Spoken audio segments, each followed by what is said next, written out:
Salam sejahtera. Kita akan ulang kaji topik Form 4. Yang pertama, kadar tindak balas. Okey, ini handout yang saya bekalkan kepada awak. Yang pertama, 7.1, penentuan kadar tindak balas. Okey, saya letak nombor 1, pengelasan kadar tindak balas. Pengelasan dia kita ada tindak balas cepat, tindak balas perlahan. Okey, tengok sini. Anggap macam tak ada apa. Okay, bila you baca ini, macam tak ada apa. Biasalah, cepat lambat. Tapi saya kena highlightkan di sini.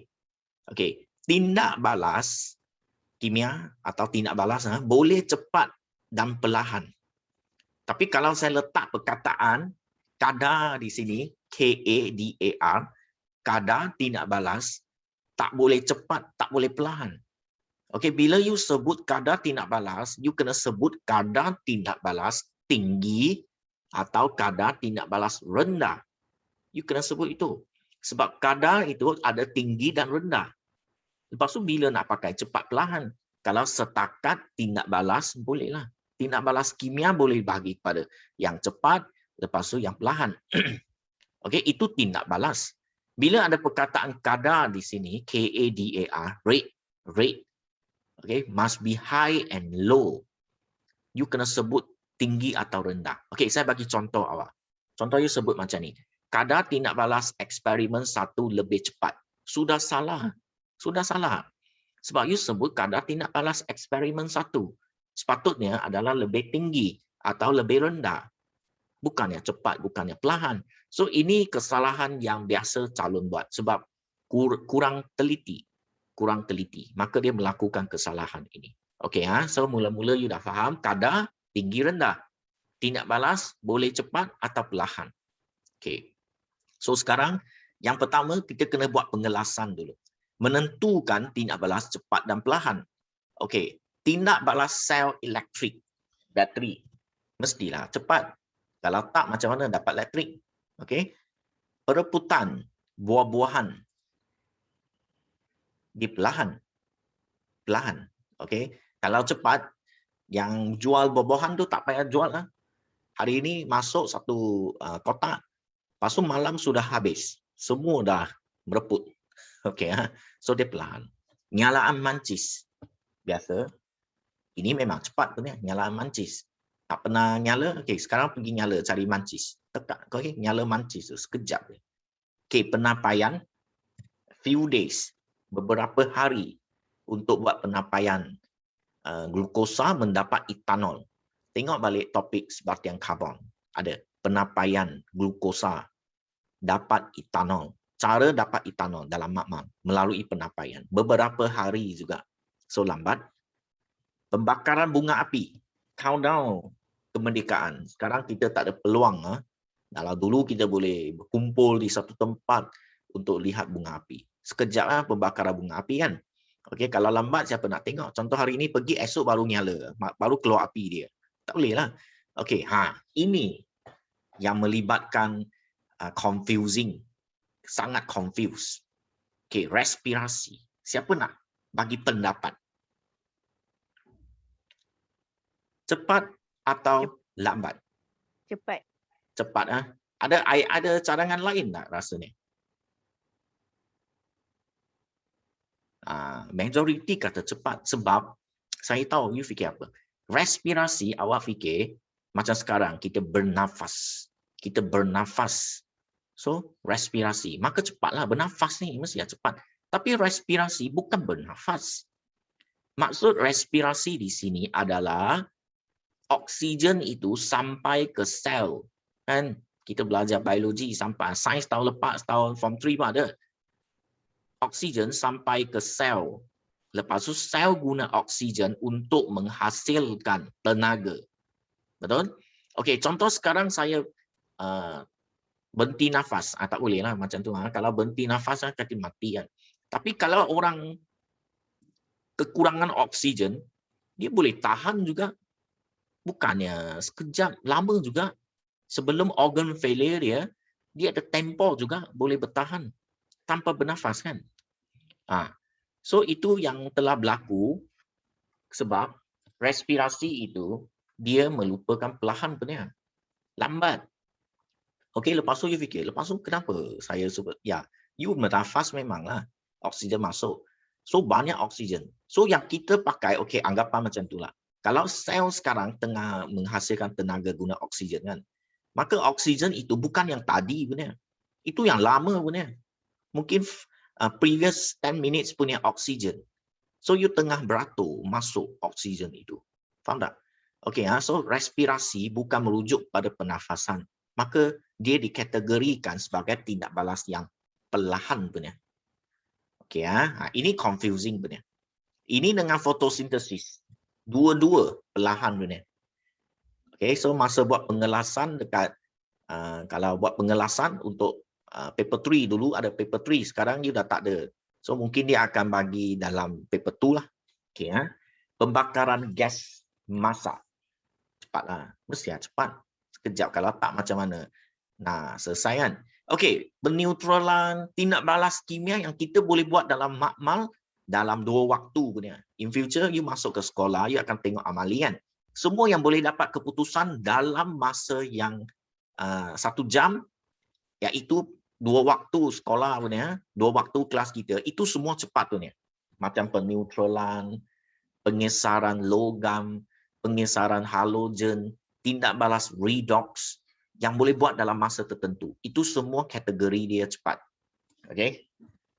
Eksperimen paku besi. Eksperimen paku besi, pengaratan besi, lambat. Beberapa hari punya. So kalau nak buat eksperimen paku besi, you set up dia. Set up, lepas tu you akan letak di situ, lepas tu you akan tengok 3 hari kemudian. Itu sebab dia amali kita boleh target. Okay. Amali, kita takkan buat pengaratan besi. Kalau buat, macam mana nak siap? Sebab you kena ada pemerhatian dia, you kena tulis inference dia, maka kita dah boleh delete lah pengaratan besi ni. Okay, so that's why nanti saya akan mula untuk buat satu checklist eksperimen semebak punya. Eksperimen mana kita boleh buat. So setiap orang kena pegang itu. Tik, tik, tik, tik, tik, mana dah siap tik. Okey, saya akan cari yang boleh selesai, yang boleh dapat keputusan dalam waktu tertentu punya. Macam pengaratan besi kita tak buatlah. Sebab keputusan dia 2-3 hari kemudian. Penapaian glukosa, dapat etanol, tak buatlah 3 hari baru boleh dapat. Takkan kita nak balik ke dewan makmal peperiksaan untuk trace result, tak boleh lah. Okey, kakisan batu. Lambatlah. Letupan mesti cepat. Okey, kalau letupan lambat macam mana peperangan berlaku? Hari ini letak bom, lepas tu minggu depan baru pergi tengok. Sudah meletup belum? Tak boleh lah. Okey, so ini cepat dengan perlahan. Okey, ini kerja kita yang pertama, pengelasan kadar tindak balas. Okey, so kita ada banyak lagi saya tak letak. Okey, contoh tindak balas yang berlaku di makmal macam tadi saya sebutlah. Elektrolisis, cepatlah, sekejap kumpul gas. Setengah jam. So elektrolisis antara eksperimen yang kita kena lihat, kita kena buat dalam makmal. Kita kena tahu macam mana nak set up elektrolisis. Okey, dan bagaimana nak uji gas dia. Itu wajib kena tahu. Sebab itu dalam setengah jam boleh dapat keputusan dia. Okey, selesai. Okey, okey, seterusnya. Okey, kita bincang tentang kadar tindak balas. Okey, kadar tindak balas ialah perubahan. Perubahan ini sama ada penambahan atau pengurangan. Itu perubahan. Kalau stay sama, maintain, kekal, maka tiada perubahan. Okey, perubahan di sini sama ada penambahan atau pengurangan. Maka itu kata perubahan. Okey, quantity. Quantity di sini adalah GSIM. Contoh, GSIM adalah quantity. Apa lagi? Isi padu gas adalah quantity. Okey, so kadar tindak balas merujuk pada perubahan kuantiti sama ada reactants, bahan tindak balas, bahasa Inggeris reactant saja, per unit masa. Unit masa maksud dia saat ke, minit ke, jam ke, hari ke, tahun ke, itu per unit masa. Tapi kita selalu buat per saat atau per minit sahaja. Okey, sebab itu dalam kawalan kita. Kalau you per jam, macam mana nak per jam? Kalau per 1 jam, okey 2 waktu habis. Per 2 jam, tindak balas perlahan. Sudah perlu beberapa hari contoh kan. So tak boleh per jam. So per saat atau per minit saja. Per unit masa. Okay. Atau perubahan kuantiti hasil tindak balas per unit masa. Sama ada reaktan per unit masa atau hasil per unit masa. Okay. Hasil mesti bertambah. Bahan mesti berkurang. Itu trend dia. Okay. Sebab you guna A plus B jadi C plus D. Contoh kan. A plus B mesti kurang lah. C plus D hasil mesti bertambah. Itu maksud dia. Okay. So sekarang, bila per unit masa, saya perlu bagi, nak senang cerita. Dalam lab, bila kata per unit masa, saya perlu bagi stopwatch dekat awak. So, you punya tangan sudah pegang stopwatch. Okay. Jam randik. You kena pegang jam randik. Okay. Maka jam randik itu kena sukat sesuatu. Kena sukat sesuatu. Untuk ukur sesuatu. Jam itu untuk apa? Nak ukur apa? Okey, itu maksud dia perubahan yang berlaku dalam tindak balas kimia. So kita kena tahu apa perubahan yang dapat diperhatikan dan diukur. Okey, sekarang you nak per unit masa. Awak perlu per unit masa. Maka you kena pegang jam randik. Bila topik ini eksperimen keluar, you kena pegang jam randik macam kita pernah buat. Okey. So kita tekan jam setiap 30 saat. Setiap 30 saat, 60 saat, 90 saat. Contoh kan. So, apa yang awak perlu sukat? You nak sukat apa ni? Okey, benda yang awak perlu sukat adalah kita sebut ini. Perubahan yang dapat diperhatikan dan diukur. Mesti ada benda boleh nampak. Okey, contoh saya pakai eksperimen yang biasa yang dicadangkan dalam buku teks awak, zinc dengan asid sulfurik. Saya siap tak tukar asid dia. Ikut sebiji buku rujukan. So, maksud dia konsep ini you perlu buat. Okey, kembali ke sekolah you perlu buat. Lagi cepat vaksin, lagi cepat balik sekolah, lagi untung untuk amali. Okey, paper tu you dah ikutlah. Inilah paper tu. Okey. Okey, zinc dengan asid sulfurik, dia akan hasilkan, ini konsep you kena tahu dulu. Dia akan hasilkan gas hidrogen. So dapat zinc sulfat dan H2, dapat hidrogen. So hidrogen itu you salurkan ke dalam burette. Hidrogen yang keluar ini you tutup dengan penyumbat, you salur. Ini tiub penghantar. Boleh guna salur penghantar. Getah pun boleh. Getah atau tiub kaca punya. Masuk ke burette. So you kumpul di burette. Okay, so contoh air penuh 50. Okay, you punya permulaan 48. Tak sampai 50. Tak apa, tak ada masalah. Okay, bila mula gas masuk, you akan jadi 47. So dari 48 jadi 47. So sudah berapa? 1 lah. So nanti jadi 45. So sudah 3. Sebab asal dia kan 48. Lepas tu kemudian turun-turun. Ini tak apa. Ini nanti kita ada handout 7.2. 7.2 nanti you akan nampak bagaimana kita nak catat dia punya reading. Okay, so sekarang kita cuma tahu gas hidrogen itu sudah masuk dalam burette. Sudah masuk. Okay. So, kita nampak bubble. Kita nampak bubble.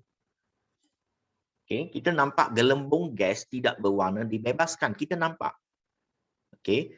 Bila kita nampak gelembung gas masuk, maksud dia sudah ada isi padu. So, kita boleh kumpul guna burette. Okay. Kemudian, mengapa gelembung gas tidak berwarna dibebaskan? Sebab gas hidrogen terhasil. Okay, you tengok modul saya, you kena faham. Kenapa saya suka pemerhatian inference? Sebab memang macam itu cara jawab soalan. Okay, you jangan terus kata gelembung gas hidrogen terhasil. Maka you akan hilang maka untuk pemerhatian. You akan hilang. Okay, semua yang apa nampak itu, you kena tulis punya. Okay, that's why modul pemerhatian inference, itu memang trend dia. Okay, so mungkin you tak nampak macam bila nak tulis ni. Okay, dia tanya explain your answer. Explain your answer, inference. Tapi sebelum itu apa? Pemerhatian. 2 markah. So you kena cakap dulu. Gelembung gas tidak berwarna dibebaskan. Kerana gas hidrogen terhasil. Dapatlah markah penuh. Okay, so itu trend untuk chemistry. Saya lalu banyak tahun lah. Okay, dan saya pun setiap grade saya pun cemerlang. So far sampai hari inilah. So saya pun masuk semua, saya nampak itu memang trend dia. You kena pemerhatian inference. Okey, kemudian maksud kadar tindak balas. Ini you kena rujuk balik. Okey, ini nanti tak apa. Ini kita lihat balik sini. Tengok, kadar tindak balas ialah perubahan kuantiti bahan tindak balas per unit masa atau perubahan kuantiti hasil tindak balas per unit masa. Okey, so sekarang perubahan tu tetaplah. Cuma kuantiti di sini you tak boleh pakai kuantiti. You kena ikut soalan dia. So ini adalah isi padu. Volume.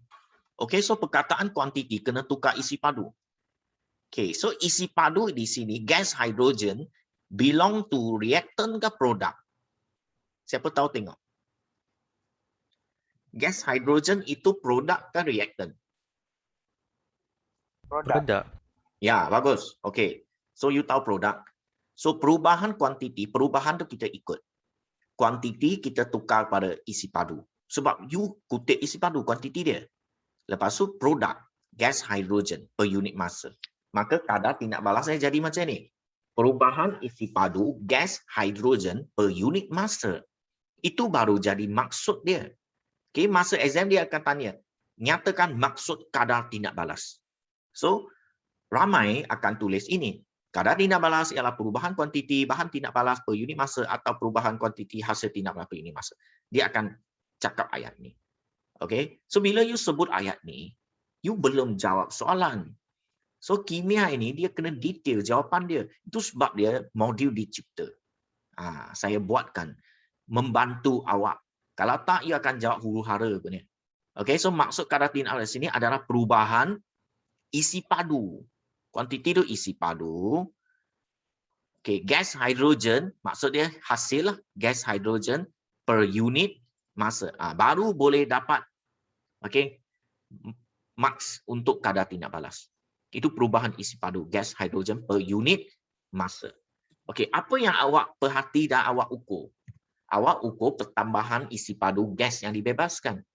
Okey, so perubahan yang diperhatikan, maksud pemerhatian nampak, you pun tak tahu gas apa. You pun tak tahu, tak apa.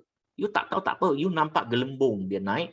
Lepas tu awak pergi ukur dia punya isi padu. So itu maksud perubahan yang dapat diperhatikan. Mengapa perlu perubahan yang dapat diperhatikan? Sebab you pegang jam randik. Saya dah cakap, kadar tindak balas, tiap orang kena pegang satu jam randik. Stopwatch. So you nak ukur masa untuk apa? Okey, contoh saya bagi awak lalutan A, lalutan B, dua beaker. Beaker A ada lalutan A, beaker B ada lalutan B. Dua-dua tidak berwarna macam air mineral. Saya suruh awak tuang sama-sama, tuang masuk. You pun tuang. Selepas tuang, jadi air mineral, tuang ke dalam air mineral. Tidak berwarna langsung. So, saya bagi awak jam randik. You nak ukur apa? Tak ada benda nak ukur, betul? Maka itu kata tiada perubahan yang boleh diperhatikan. Kalau tiada, tidak boleh buat kadar tindak balas. Tak dapat buat. Sebab jam kita tak dapat ukur. So ini boleh ukur. Kita boleh ukur setiap 30 saat berapa banyak pertambahan dia. 60 saat berapa. 90 saat berapa. 120 saat berapa. Itu maksud dia per unit masa. Boleh faham? Okey, jangan ukur 30 saat. Lepas tu ukur 3 minit. Lepas tu ukur 7 minit. Selepas balik minum kopi, contoh baru pergi ukur. Apa boleh dapat? Data dia. Tak boleh buat apa. Nanti data dia. So, kita kena constant punya 30 seconds, contoh. Atau setiap seminit.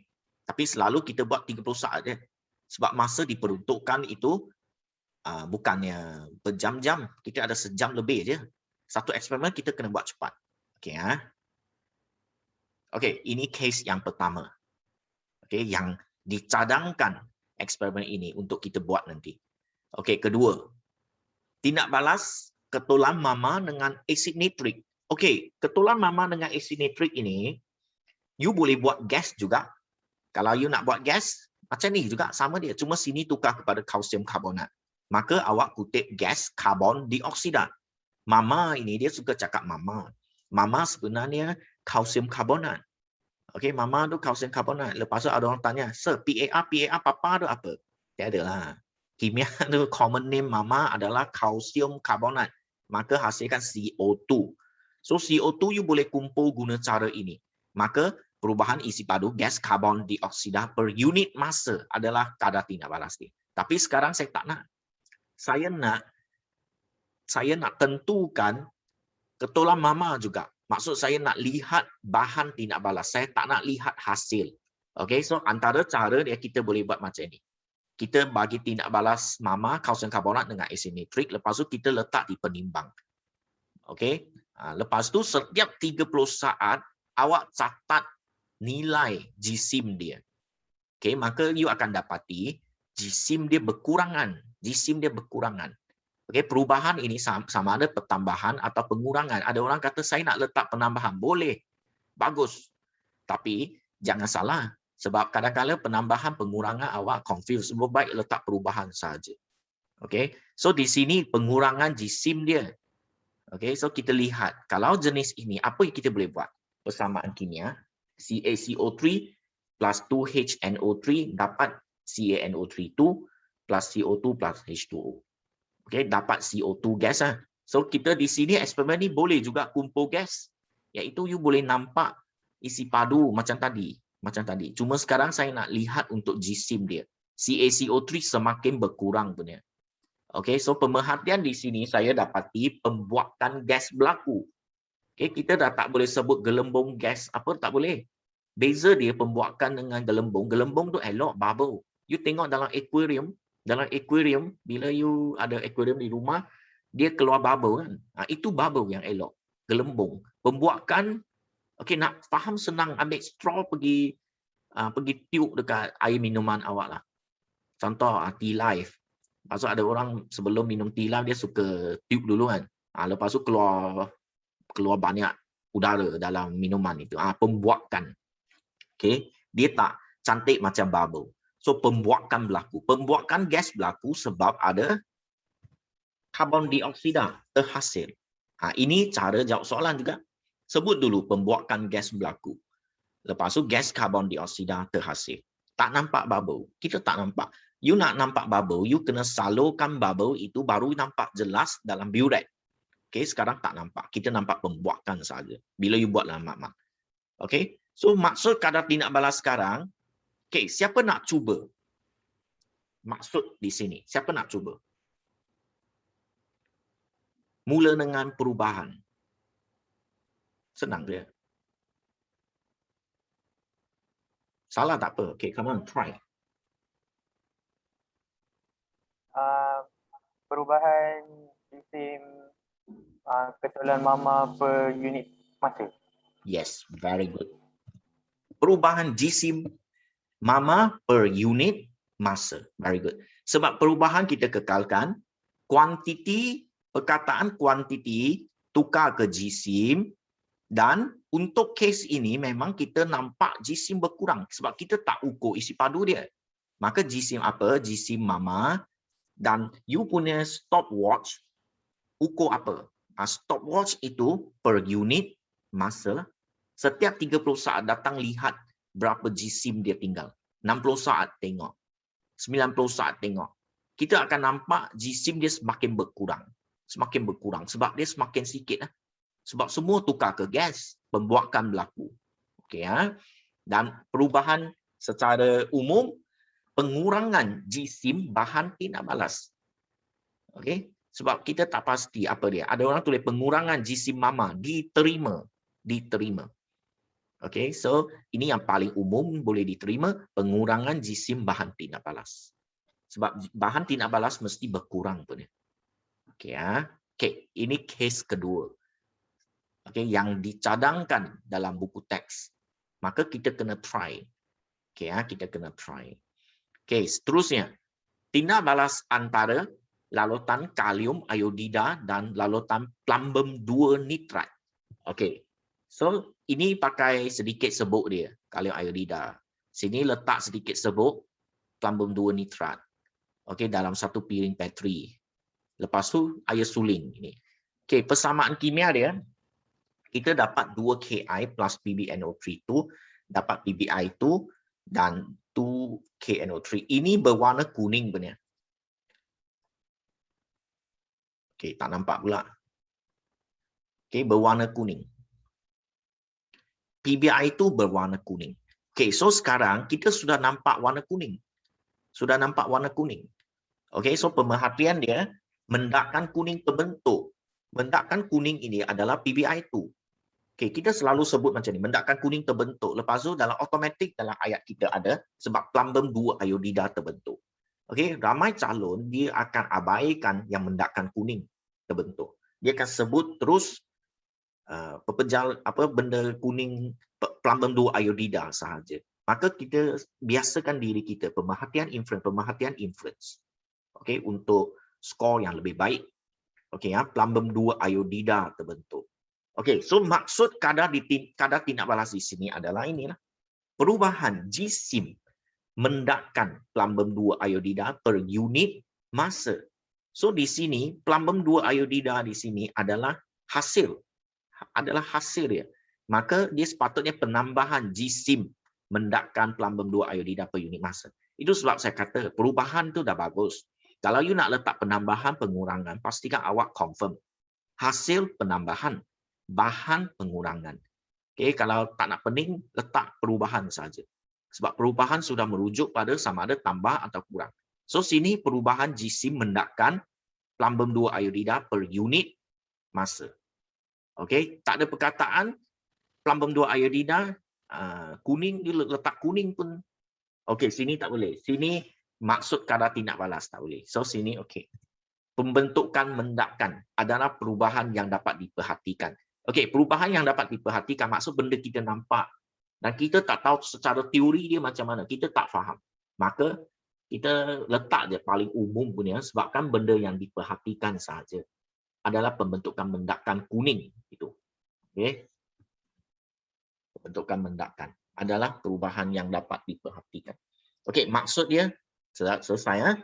Jisim mendakan plumbum 2 iodida per unit masa. Ingat per unit masa. Okey, per unit masa maksudnya sama ada per saat, per minit, per jam, per hari contoh kan. Tapi kita selalunya saat dan minit saja. Sebab kita buat benda ini dalam masa yang agak singkat. Contoh 30 minit kita kena buat. Okey, so kita kutip data dalam saat. Dan semua tindak balas yang diberi adalah tindak balas yang cepat. Kalau tindak balas perlahan, kita tak dapat nak dapat keputusan dia. Okey, so ini untuk permulaan. Okey, seterusnya penghitungan ada graf. Okey, you boleh lukis siap-siap graf awak. Okey, supaya hari Isnin nanti kita boleh terus cek jawapan. Dan saya dah siap dengan jawapan yang teratur lah. Langkah pertama, langkah kedua, langkah ketiga untuk bantu awak macam mana nak lukis tangent. Itu yang tahun lepas kita dah buat sebenarnya. Tapi ini ulang kaji. Okey, ini penghitungan part kedua. Kita akan buat pada hari Isnin nanti. Okey, Okey, so untuk hari ini kelas slot pertama, okey, itu sahaja. Okey, terima kasih.